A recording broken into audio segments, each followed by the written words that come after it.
Hi again, everybody. Dave Stevens here, kicking off with our buddies that we got all over the place. Two of them in Minnesota, and our guest today used to play for the Minnesota Twins. And I want to bring in Troy. Troy Geary is here. We got Will Stein. Hi, guys. What's going What's on in up? Minnesota today? Nice It's day out nice today. and warm. I wish I was at the golf course right now, but hopefully I'll get around to golfing soon, fellas.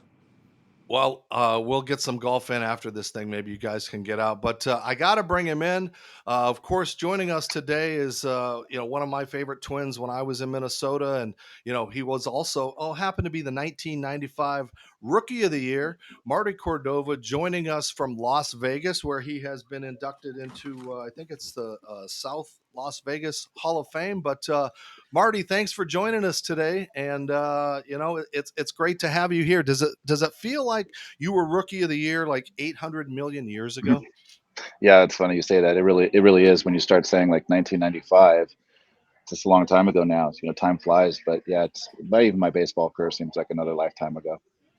And you had a great career. You had the opportunity to play with some legends in Minnesota with Kirby Puckett, Chuck Knobloch, and those kind of things. So, what were those early years like, going from Elizabethton all the way to the major leagues, and really just exploding in 1995 as a 5-tool player?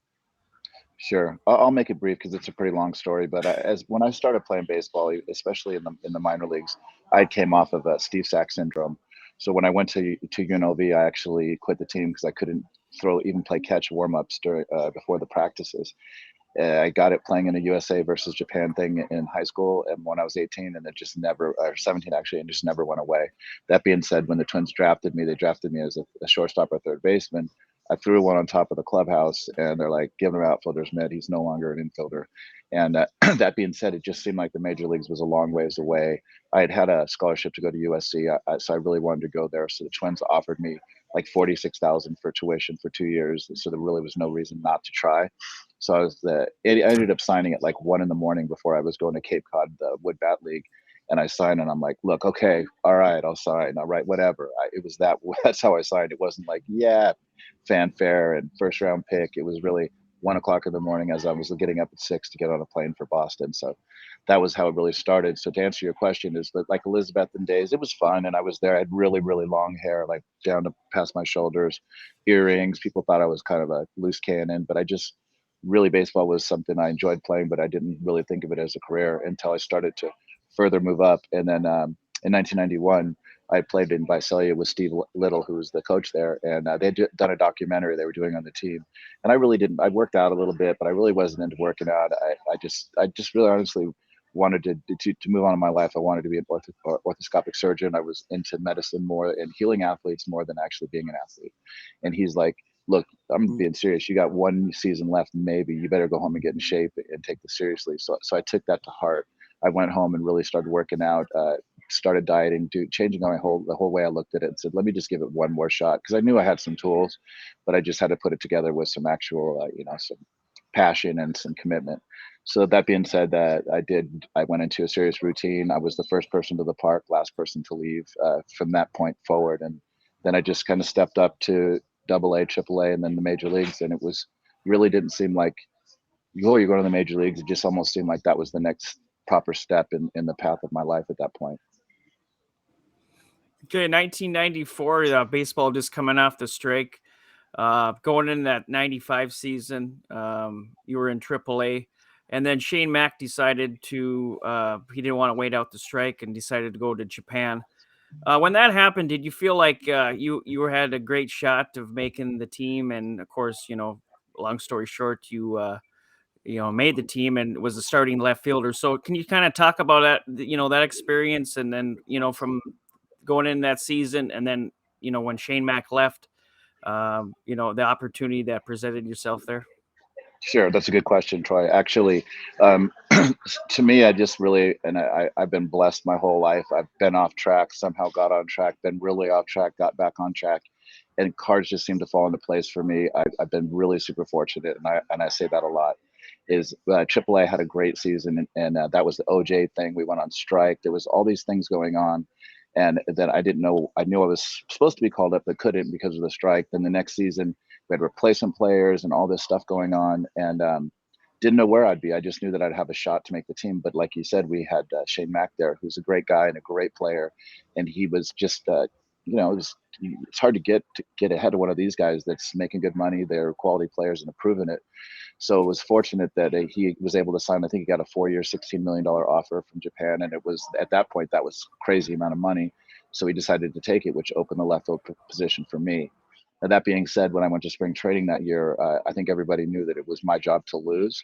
That being said, Tom Kelly is a whole nother conversation. He's a great guy, but he's a very hard-nosed dude that likes to test you and to test your mettle. And so I think that spring training, I'm not even joking.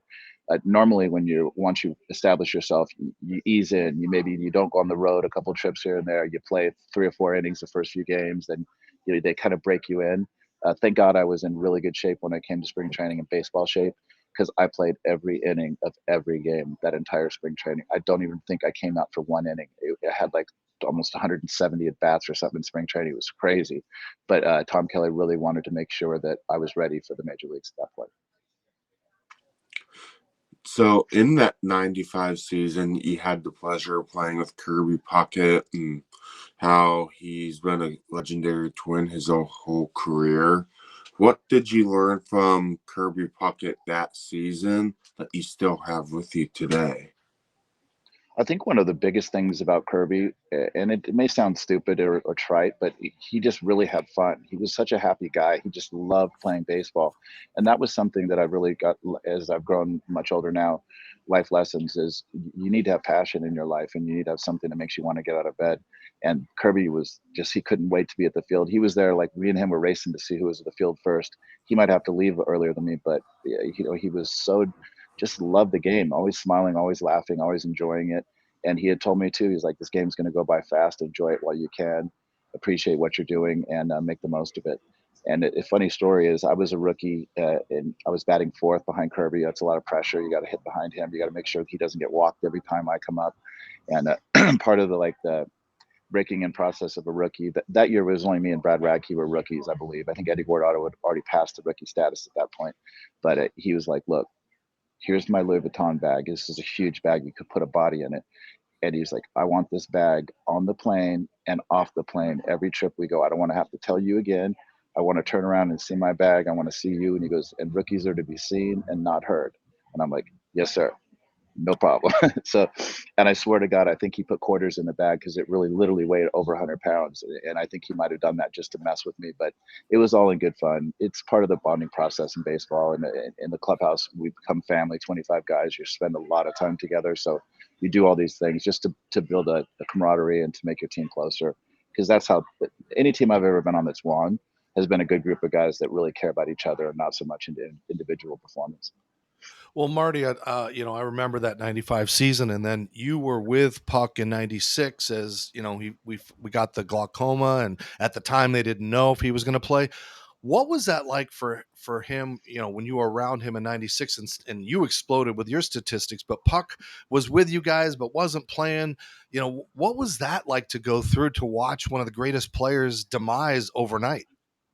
Yeah, it was sad. It was really sad because he still had a lot of years ahead of him.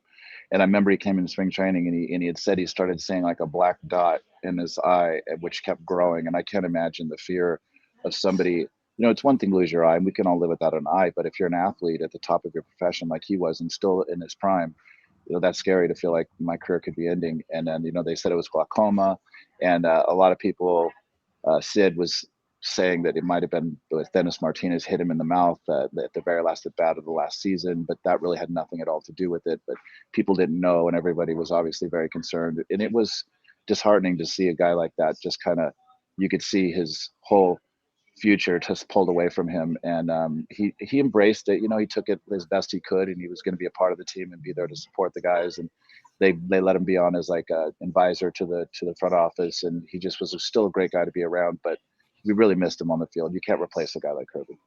Yeah, he was such a legend, and just I got to be around him and be part of the '87 and '91. In fact, I broke out my old Twins jersey today, which Mm. is the official one, because I got to do Kent Herbeck's retirement video. But of all the places that you went, Marty, Cleveland and Baltimore, like, was Minnesota your favorite? Again, it's Midwest, people are fun. I loved my time there. What is your best memories of where you played? Yeah, Minnesota was great because it's where I started. I was drafted by the Twins, came up through the minor leagues with them, became great friends with all the guys that we kind of came up together. So that was awesome, and the people in Minnesota are great. Midwest people are awesome. There's no doubt about that. The only thing I didn't like about Minnesota was how cold it was, but we did play in the Metrodome, and that's a whole other story of how bad it was to play there, losing balls. The facility wasn't really a great baseball or football facility for that matter.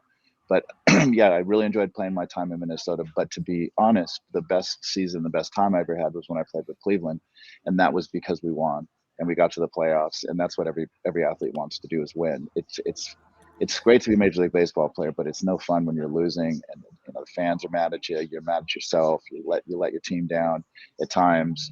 It's just not fun, and it kind of snowballs. And you try to act like you're not 20 games under 500, but you are. And it's playing with Cleveland. On the other hand, we were actually on the right side of Minnesota. We'd come into town, and I'd get a chance to face these old teammates and win. And that was a really cool experience. It's camaraderie, but then it's also, now they're on the other team. So it was an interesting experience. But to answer your question, Cleveland was probably my best place to play because the stadium was beautiful. One of my favorite stadiums. The fans were amazing. They sold out every game. They were there. They supported us. And so I'd say, yeah, winning is always the best thing. And before Troy jumps in, New York Yankees hat? Am I seeing correct? You're wearing a Yankees hat?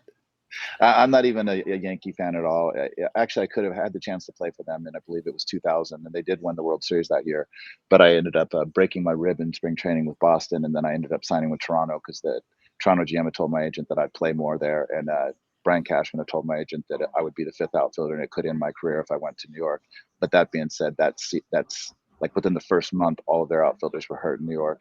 That I know I would have played, but whether I would have done well or not, who knows? But I might have had a ring, might not. But you can't really worry about that. But the reason I'm wearing the hat is I just wanted a black hat that has this vending in the back.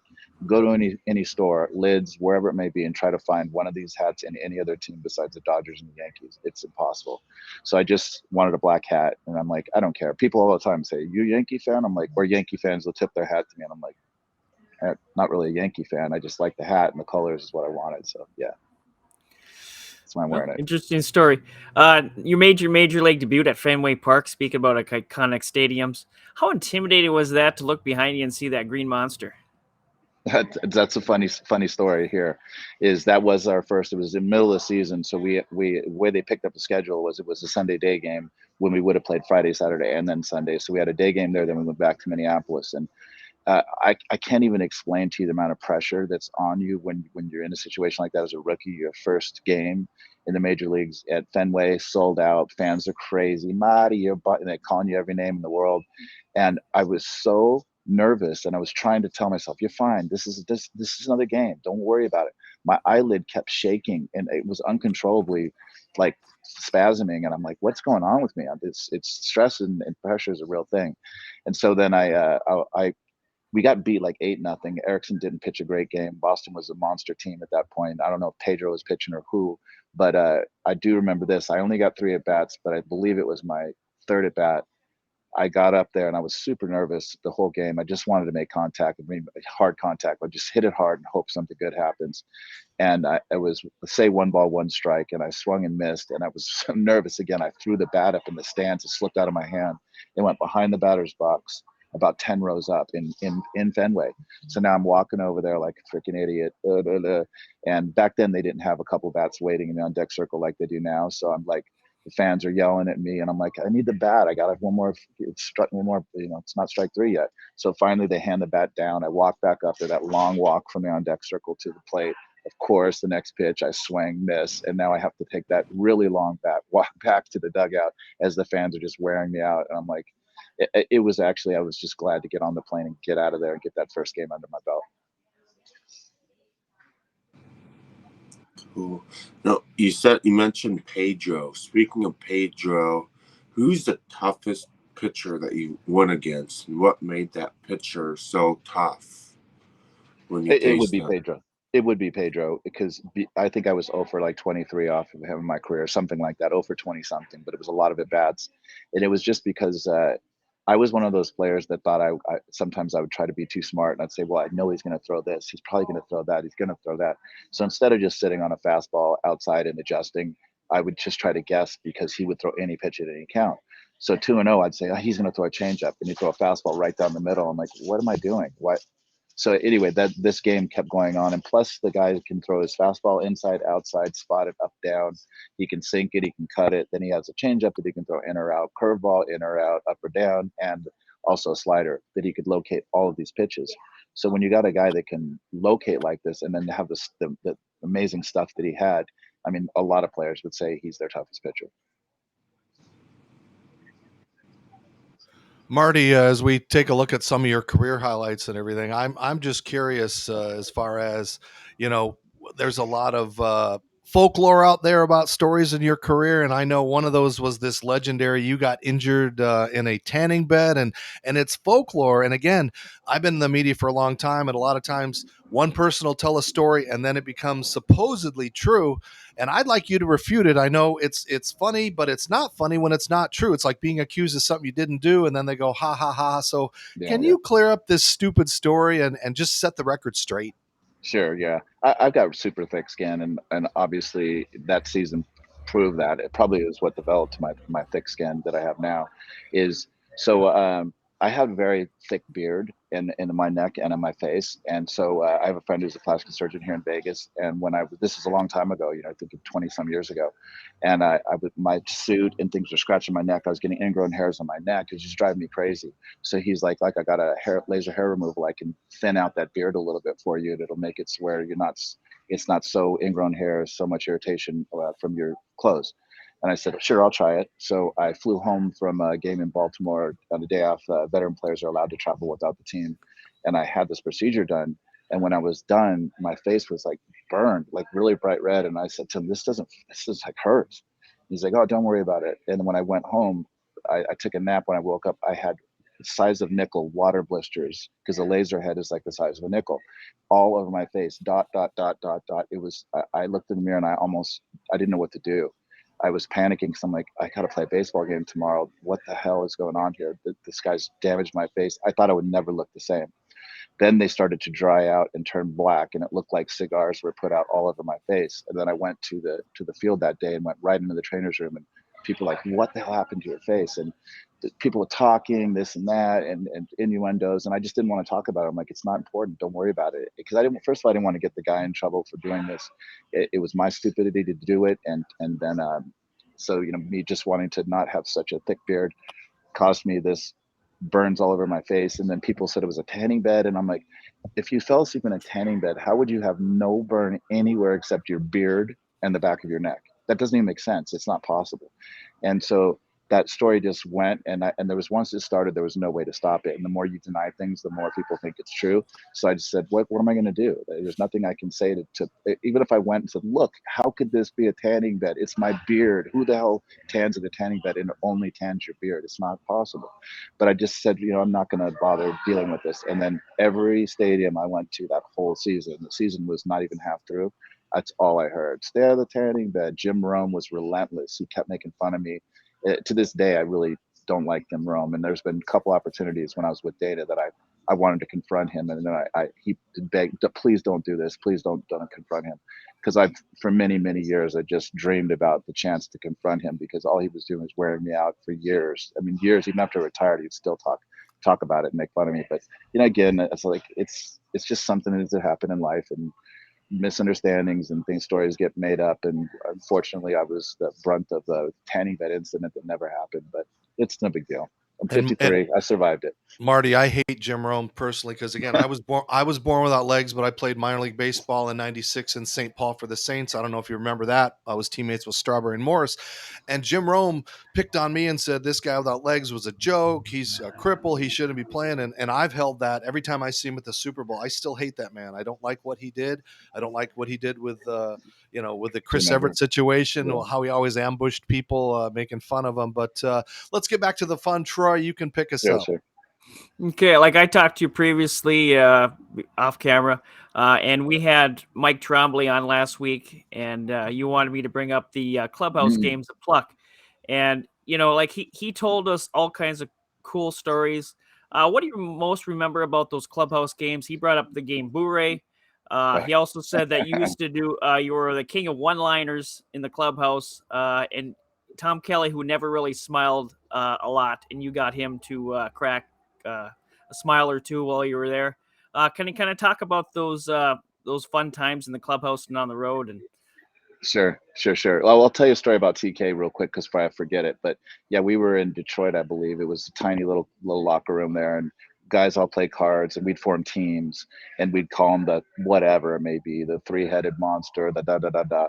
So we were all playing cards, doing this, and TK was in the locker room with us, and he's like, "Hey, you guys, hey, you three guys here." It was me, Stahoviak, and Steve Dunn. And he's like, "Why don't you combine your batting averages and call yourself the 600 Club?" Ha! He thought he was funny. And I said, "Well, why don't you call yourself the 122 Club?" Because that's what his batting average was. And then everybody's like, "Oh," and then he was like, "Hey, that's why I'm coaching." So I tried to bust him up as much as I could because we went at it numerous times. There's a story that I have with him about home runs that was hit in Seattle. It's a longer story. If you guys have time, I'll tell you it if you want to hear it. But it wasn't a very good story.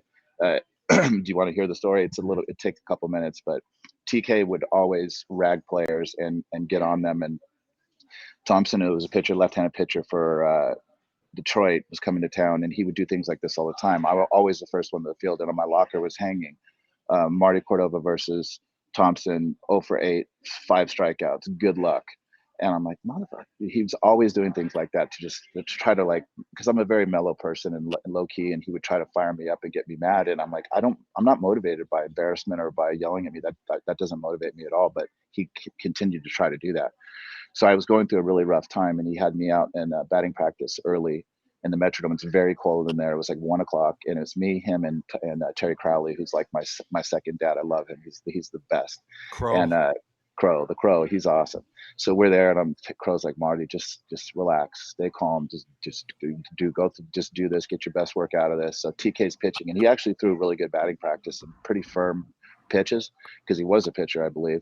Better as than well. Stelly. He was a better thrower than Stelly was. Oh, Stelly was the worst. Stelly could break your bat with the best of them. He was the worst, but he's a great guy too. And this story involves Stelly too. So he's throwing. He gets in there, and it's 1 o'clock. Nobody there. We got the cage. He throws the first pitch. I'm not even loose. I really didn't loosen up. I foul it into the cage sideways, and he looks at me, and I'm like, okay. He throws the next one. I foul it into the cage. He looks at me. He gives me this look, and I'm like, okay, throw it. And he throws the next one, and I foul it up again. And he's like, come here. And I'm like, oh my God. I'm like, Crow, I'm going to kill him. I'm serious. So he calls me out there, and he's like, I've never told this story to anybody in public before, but I tell a lot of my friends this. He's like, look, do yourself a favor. Do your family a favor. Do your friends a favor. Do the city of Minneapolis a favor. Do Major League Baseball a favor. Go walk upstairs, go to your locker, get your uniform, fold it up nice and neat, and retire. Do yourself a favor and quit this game.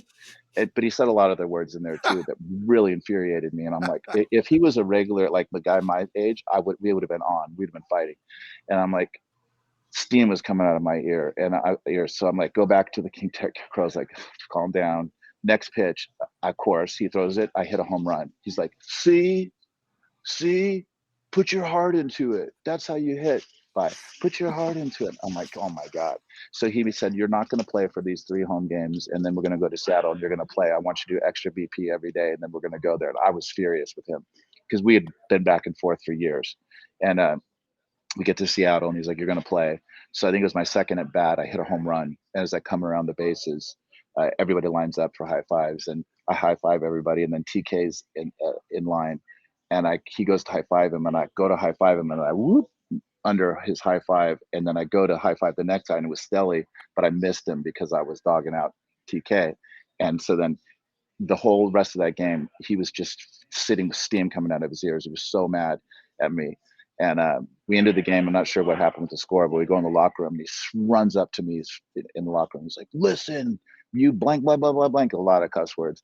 I don't care that you don't like me. I don't like you either, blah, blah, blah. He goes, but Stelly's a great guy, and he pulls for you. And that's so rude that you missed him. And I'm like, I didn't mean to miss him. I only meant to miss you. So, I love Stelly. Forget this. It's all about you.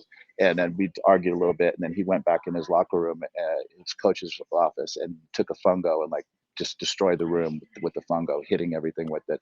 And then traveling secretary, he told me, he's like, man, what happened? He goes, he walked home from the field. He goes, he's never done that before. He goes, he's really mad at you. And I'm like, yeah, it's a long story, but so that's sorry for the long story, but that was a pretty funny TK story, how we did get under each other's skin. But anyway, back to the Trombley thing, and I'm sorry I'm talking so much, you guys. Is Mike and I were very good friends. We were very competitive. He's a really smart guy, a Duke dude, and I'm very good at math, very good with numbers, and my memory is great. So together in these card games, we just absolutely destroyed everybody, and we would just antagonize everybody. Every card game, anything, we'd beat them. We would have tournaments for pluck, and we made even this championship belt, like a WWE belt, and we would carry the belt around, and it was just a lot of fun. We because you got to remember, we get to the field early. You take batting practice at home, then you have like 2 or 3 hours to wait while they take batting practice before you even go to do infield, outfield. And sometimes we didn't do that, and then you'd go to the game. So you had to do something for 2 or 3 hours. You can't work out the whole time or do, so everybody played cards, and became a serious competition and a bonding thing for every team does it. Sorry for that rant. That's all right. So, Go ahead, Will. so what was the toughest injury that you had to recover from? I know you talked about the burn on your face and that sidelined you for a little bit, but what was the toughest injury that you recovered from, and what gave you that positive peace of mind knowing that you could recover from that to make yourself better for your, not just during your playing days but post playing days as well? Sure. Well, let me just say one thing about the face thing, the burns. That night I played. The next night I played, and the next night I went 4 for 5 with a homer and like 2 doubles. And then the next day was a day game, and then Mike Hargrove's like, "What? I'm not playing you." And I'm like, "Oh, yes, you are." And he's like, "No, I'm not playing you. It's a day game. Your face is terrible looking." He goes, "I don't want you out in the sun like that." He goes, "Just you're not playing." And we got it. Not an argument. I love. He's such a good guy. I just didn't want this to become a media thing, and sure enough, it did. I didn't play that game, and then that's when Jim Rome's like, Marty Cordova's on fire. When I mean on fire, he's literally on fire. So it just started that, because the media then, of course, says I missed a game because of that, which I didn't. I was set that game not because I couldn't play, because I wouldn't be played. So anyway, I don't want to dwell on that, but that was not even an injury. It was just more of an embarrassing thing that I went through. It didn't have any effect on my ability to play. But what did, I've had Tommy John surgery, I've had ankle surgery, I've had surgeries, but the worst thing that happened to me was in '96 at the very end of the season. I recall this clearly. I was running for a home run, and I used to wear spikes on the Metrodome, even though it was really hard turf, because I just didn't feel comfortable in anything but spikes. And I stopped really hard on the warning track, and my heel hit my left heel, and it just was really a hard, violent way I stomped.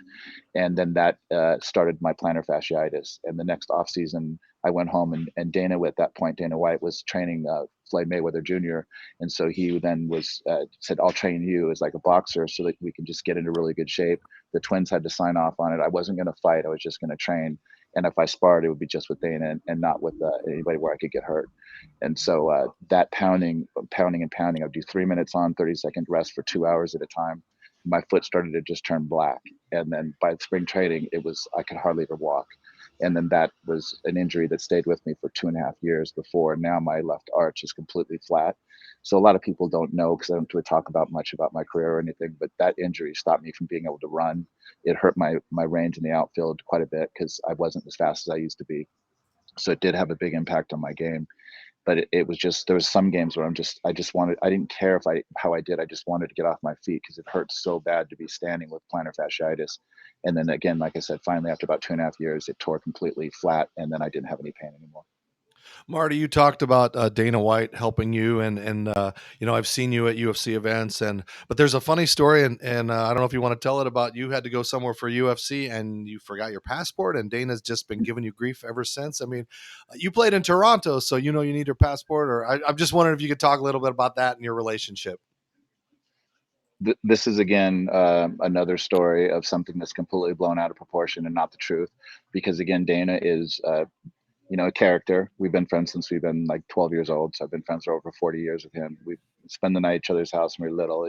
We have a great history, and he's a super smart aleck. And what happened was, of course, I know that you need a passport to get into Toronto, but that had just changed a few years before we went. You just used to need a driver's license to get into Canada. And I fly in private with him many times. He's lucky enough that he gets to fly private. So I'm always very early because I don't know when he's going to show up early or not. But if he's there, he's going to leave whether I'm there or not. So I'm like, I got to be there early. So let's say it was 2 o'clock. We were departing. I got there at 12. His flight attendant, sweetheart, Kayao, sorry. I said, oh, I left my passport at my house. I said, I should go grab it. I got time. And she's like, don't worry about it. We got a copy of it here. And she went into the pilot and said, his passport's at home. He said he'll drive home, but we're not sure about the timing if Dana's going to get here. Is that good enough? And the pilot's like, sure. Yeah, it's no problem. It shouldn't be a problem at all. So I could have, and of course, we were supposed to leave at 2. We didn't leave till 3 because he usually is late. So that being said, I had plenty of time to go home and get this. And then, of course, Dana was doing his vlogs, very beginning of the UFC. Not the beginning, but when he started his vlog. And then, of course, he can edit the way he wants. And then he's like, if you've seen the vlog we're talking about, he's like, what kind of a blah, blah, blah, blah, forgets his passport, blah, because he then can manipulate this to make me look like an idiot, which I don't care. I laugh about it. I don't care. And then he's looking at my passport picture because he has the picture, and it is a pretty bad picture. He's like, would you let this guy in your country? No way. I just kept going and going. So yeah, we're good friends, and I know this is what he does, and he likes to, we bust each other up and make fun of each other all the time. So it's all good fun. Yeah, you talked about your relationship with Dana White, and you've been to many fights. What is your most memorable fight that you have attended in the last 10 years or so? Man, I've been to hundreds. I'm not joking, hundreds. I really have been. People think I work for the UFC all the time. They're like, hey, can you help my son get a job? Can you do it? I'm like, I just am a friend. I may be around a lot, but I don't have nothing to do with the running of the business. But that being said, a lot of the fights have been amazing. One of the most the coolest fights that I'll remember was obviously the Conor McGregor and Habib fight, because obviously what happened, but was really cool fight. They jumped in the stand. It was what you didn't expect, everybody thought Conor was going to destroy him. It was an amazing fight. But a cool thing was the front row of the arena there there were seats they were fold out chairs, but they had pictures of both of them, and their eyes were different color. It was a really cool chair. And there was only maybe like a couple hundred or maybe 100 made. And I was able to get one of those. And that's one of the cool things I have. I have very few memorabilia that I have. Muhammad Ali signed a boxing glove to me, personalized it to me. It was one of the last signatures he signed. He came into the Cleveland locker room, got to meet him, and he signed it to Marty. It was really cool. I got Paul Molitor's like 9 millionth double that was set a record, and he signed that to me. He gave me his 2,991st ball, and it has a little plaque and stuff. So there's a few things that I've had from playing with some of these great players that I cherish. I don't collect things just to collect them. I collect things that only have the real personal meaning to me. So, speaking of personal meaning, I know you've had a great career. Started off with a bang, winning the AL Rookie of the Year in 1995. What would you say is your favorite career memory from your baseball career? Wow, I've never really thought about like one moment that would be above all, because there's just so many good moments. There's a lot of negative and there's a lot of positive, and there's actually, obviously, you guys know, a lot more negative. It's if you fail 70% of the time, you're the Hall of Famer. So I would say it's got to be either maybe my first home run or first hit. My first hit was off Ben McDonald, and my first home run was off Tom Gordon. That's when he was with Kansas City. So those were two memorable moments. There are just so many. Getting in the playoffs, being in the playoffs, it was just an amazing experience. Playing with Kirby, I guess there's just too many to think of one. I would have to probably take a little more time to think about one that really stood out. Well, we're watching some of them, and again, you have quite an impressive resume in your career, and we're so glad that you joined us today. And as we wrap up, Marty, I know you've been involved with some online media things and things in life. So, what is Marty Cordova doing these things to entertain himself? And where can we follow you? How can we see what you're doing? Or should we just leave you alone? No, that's okay. I don't mind anybody talking to me. So when I retired, I had bought commercial properties and industrial properties as I was playing. So I was in that land development. And then in 2000, I want to say 12, me and two other guys started a company called Bent Pixels, a social media company. and a digital media company. And it evolved. Like Joe Rogan would be an example of one of our first clients. And we managed his YouTube properties as far as rights management. If somebody was using his podcast, which a lot of people do, they'll copy his podcast, put it on their cell phones, try to make money for a few minutes. And then it was our job to find these videos, claim them, and then the revenue that came from those videos would come back to my company. I'd rev share back with Joe. And then in some instances, Joe would say, I don't like the way he's using my content. I want it pulled down. Or somebody was trying to represent them as the real Joe Rogan. So a lot of times I would have to make it like, I'd get a hold of them and say, look, you need to put fan page on here or I'm taking your channel down. Because the tool that YouTube gave us was the ability to take any channel on YouTube down with 3 copyright strikes. It's a very powerful tool and it can be misused. But that being said, that tool, myself and another gentleman, we developed software through our team, our tech team in Krakow, Poland, to make that tool even better. And along with that other software, we developed. Our competitors along the way thought it was better to license that from us than to actually develop it themselves and maintain it. So we spun off our company, Event Pixels, into Paladin Software and separated those companies. And then, long story short, this is 12 years ago. We built up to maybe at one point 40,000 channels we represented, and now we've pared it back to about 600 of the top channels that we could acquire. We have all the esports teams in the country, in the world, I guess I should say, and a lot of the podcasters. Joe obviously left for Spotify. We couldn't help that. He got a great offer. I don't blame him. But I was able to sell about 90% of my interest in Event Pixels last December, and then I sold 100% of the Paladin Software close to about a month and a half ago. So these 2 exits were great for me. I'm actually more or as proud, or even more proud of my business success after playing baseball than playing baseball, because a lot of times athletes are looked at like they can't run a business, they can't do anything after their career's over. And in some cases that's true, but in a lot of cases there are guys that have been able to put some things together and do some good work. So yeah, that's where I'm at now. Last few months I've just been kind of enjoying time off from that work and traveling a lot. Just got back from Maine for 4th of July with Dana. It was amazing, 6 days. So just You kind of should taking have it stopped easy. by. I'm here in Connecticut. You should have stopped by and said hi. If I'd have known you there, maybe. We rode motorcycles and stuff. I didn't. I don't ride motorcycles. I rode in the car behind them, but we rode all over. It was a great time. So yeah, I'm just kind of enjoying my life now. And I know now that, and this is another topic of conversation, but my whole goal now is to help as many people as I can. Another topic was there's things I went through in my life that were tough things to deal with, and I had some problems with some substances. And now my goal is to try to help other people that are going through these types of things themselves and find a way out of it. So that's a topic for another conversation another day. But that's really my goal now is moving forward, is to help people that are struggling with things that I went through. Well, I had to throw on my Twins hat because we got to get going. But Marty, thank you so much. Troy, Will, Yeah. final thoughts? Appreciate you joining us today. Like I said, we would love to have you on in the future if you want to talk about some of those endeavors that you just mentioned. Sure. Yeah, We'd love pick to your brain about thanks for what it having me was. on, you guys. We can pick what it was like to be a teammate of Randy Johnson for a little bit, those kind of things, right? Gotcha. Anytime, guys. I'd be happy to join you. All right. Thanks for Will? your time. I appreciate you joining on. I noticed that Raiders shirt that you have on. Do you think how do you think they're going to do with the addition of Devontae Adams?